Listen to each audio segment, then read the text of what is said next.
Has to be said that senior members of the British monarchy have now one of the most difficult tasks on their hands moving forward. You see, we've seen the monarchy recently rebrand, as we've seen with King Charles's new vision of a slimmed down monarchy, the fact that he's selling off certain properties, reducing certain stocks, all of that sort of thing.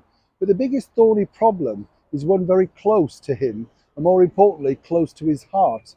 And it's now really what the British public, and some say many people around the world, are simply pushing for. But will he have the heart, in fact, to do it? As ever, let me explain.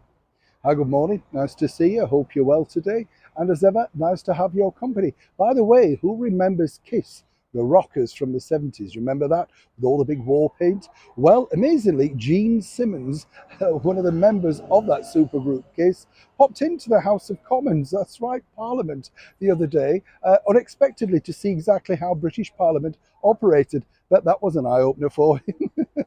Lovely, lovely man. I've met him previously when he's come to the studio, and lots of MPs, as you can see, were rather enamoured to meet such an American superstar in their midst. And a lot of people are asking, does this mean Gene's political? Is he going into that? Nobody has any idea. I think he's just here in London, fancied having a look around, popped in and liked what he saw. Nothing wrong with that. Of course, a lot of people don't necessarily recognise him without that infamous Kiss makeup.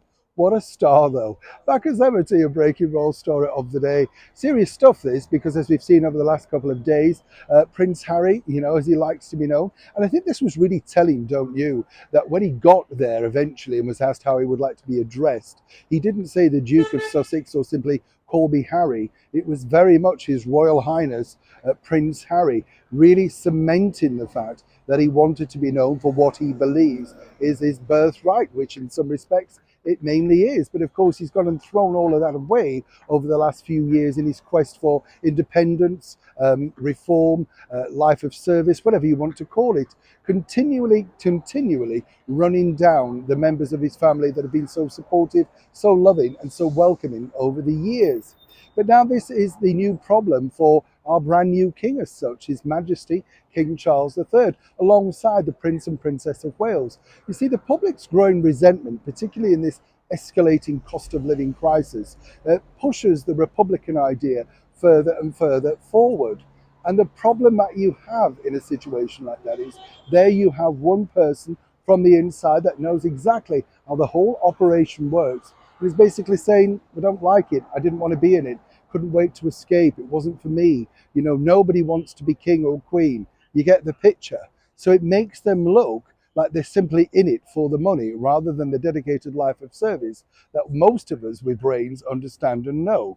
But moving forward now, the king will have to do something because the public uprising, particularly as we're coming into the very last year of this particular government, the next government could be even more republican minded than this particular one.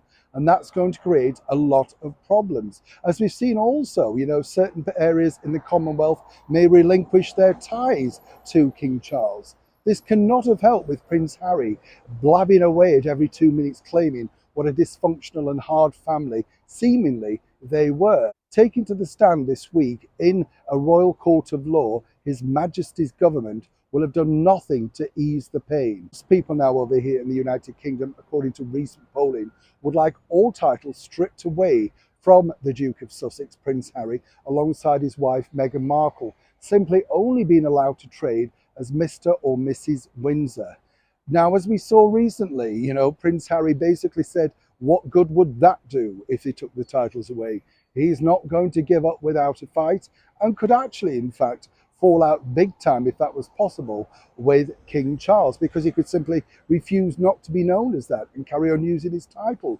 Harry is going to create an incredible hard mess for senior members who are trying to reform, rebrand, remodernize the British monarchy moving forward. And their biggest problem is one that they could not have foreseen a few years ago. And right now, it's looking right at them from a royal court in London. It's a developing story. When I know more, you'll know more. Neil Sean in the very heart of London.